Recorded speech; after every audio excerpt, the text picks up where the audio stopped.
Good morning students, welcome to my YouTube channel science वाले master जी।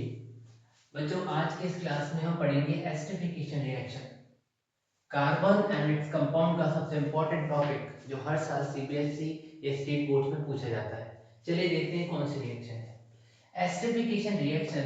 इस reaction में एक नाम आ रहा है बच्चों, ester, ESTER, formation of ester. क्या होता है एस्टर? एक फ्रूट स्मेलिंग सब्सटेंस जो आमतौर पर परफ्यूम्स में यूज किया जाता है। तो ये बनता कैसे है, किस तरीके से इसको हम प्राप्त करते हैं, किस रिएक्शन से फॉर्म होता है, ये आज हम पढ़ने वाले हैं। तो स्टार्ट करते हैं। एस्टरिफिकेशन रिएक्शन एक ऐसी रिएक्शन है जो किसी एसिड और अल्कोहल के बीच में करवाई जाती है। मतलब it is a kind of reaction between N acid जिसमें हम इथेनॉइक एसिड लेने वाले हैं एंड एन अल्कोहल जिसमें हम इथेनॉल लेने वाले हैं। तो एसिड और अल्कोहल के अंदर जब हम कोई रिएक्शन करवाते हैं तो ऐसी रिएक्शन में जो प्रोडक्ट फॉर्म होता है वो एस्टर होता है बच्चों। क्या होता है? एस्टर। अब याद रखिएगा, जब भी हम कभी केमिकल रिएक्शंस करवाते हैं तो जैसे कल मैंने अपनी क्लास में बताया था कि हम एक कैटलिस्ट यूज कर रहे थे एडिशन रिएक्शन में, तो वैसे ही यहाँ पर हम एक डिहाइड्रेटिंग एजेंट यूज करने वाले हैं। अब कई बच्चों को ये प्रॉब्लम होती है कि डिहाइड्रेटिंग एजेंट क्या होता है। बच्चों, डिहाइड्रेटिंग एजेंट एक ऐसा एजेंट होता है, जब भी ये किसी रिएक्शन में यूज किया जाएगा तो याद रखिएगा ये हमेशा वाटर को बाहर निकाल देगा। देखो मैं आपको सिंपल शब्दों में समझाता हूँ। जब भी हम किसी पर्टिकुलर चीज में हम डिहाइड्रेटिंग एजेंट यूज करते हैं तो आप देखिए ये है कौन सा, कंसंट्रेटेड H2SO4 है, मतलब कंसंट्रेटेड सल्फ्यूरिक एसिड है। बच्चों आपने सुना होगा आजकल बहुत सारे एसिड अटैक्स होते हैं। अटैक्स मतलब करने बेकार है, वो लोग गलत करते हैं क्योंकि इससे किसी की जिंदगी खराब हो जाती है। फिर भी ये चीज आपको एक चीज सिखा के जाती है कि जब किसी पर्टिकुलर इंसान पर एसिड फेंका जाता है तो उसको सीवियर बर्न्स के हो जाते हैं क्योंकि उसके शरीर में जो मॉइस्चर है बच्चों, वो मॉइस्चर उड़ जाता है, पानी बाहर निकल जाता है। एसिड कंसंट्रेटेड H2SO4 जो एक डिहाइड्रेटिंग एजेंट है, जब भी रिएक्शन में यूज किया जाता है तब ये पानी को बाहर निकाल देगा, और जब ये पानी को बाहर निकाल देगा तो हमें खास तौर पे प्रोडक्ट मिलेगा जिसका नाम है एस्टर। तो it is the kind of reaction between an acid, ethanoic acid, and an alcohol, ethanol, in the presence of dehydrating agent।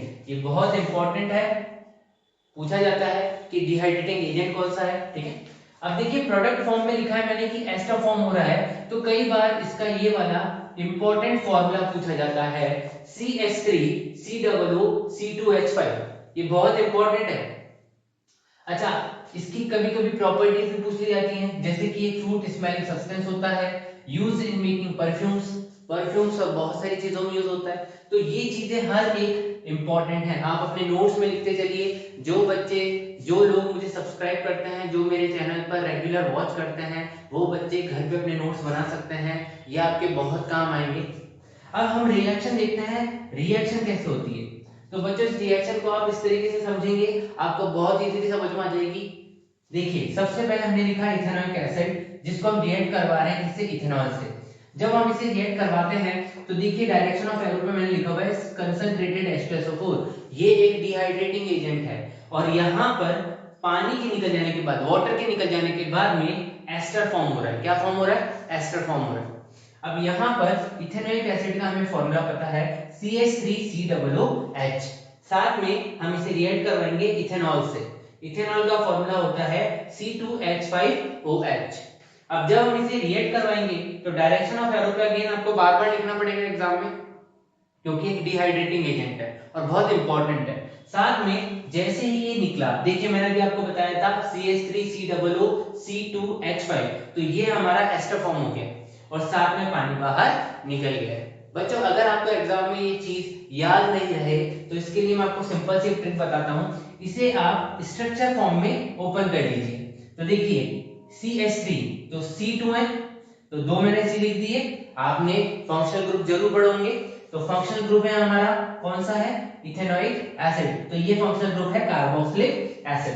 अब कार्बोक्सिलिक एसिड जब इसने लिखा हमने ऐसे, तो देखिए साइन कैसा बनाया मैंने? प्लस का, क्योंकि रिएक्ट कर रहे हैं। और उसके बाद में C2H5OH, अब जरा ध्यान से समझिएगा, C2H5OH को आपको उल्टा लिखना है, मतलब C2, अब देखिए 1 2 3 4 5, ये हो गया ना 5, तो ये 2 2 4 और 1 5, ये 5 से इधर आ गए और OH को मैंने जानबूझकर इधर लिखा है ताकि हम H2O को बाहर निकालें। देखिए ये मैं आपको रफ करके बता देता हूँ, ये कुछ इस तरीके से दिख रहा था, ठीक है। देखिए ये है हमारा CH3COOH और ये है हमारा C2H5OH। अब बच्चों देखो हमें H2O निकालना है, वाटर बाहर निकालना है, तो H2 और O, तो ये देखिए ये चीज बाहर निकल गई, और जब ये चीज हमें बाहर निकलती दिखाई दे रही है तो देखिए मैं ऐसे कैसे उठा के मैंने इसको बाहर निकाल दिया, और यहाँ पर CH3 COO C2 और H5 बच गया जो हमारा एस्टर था। और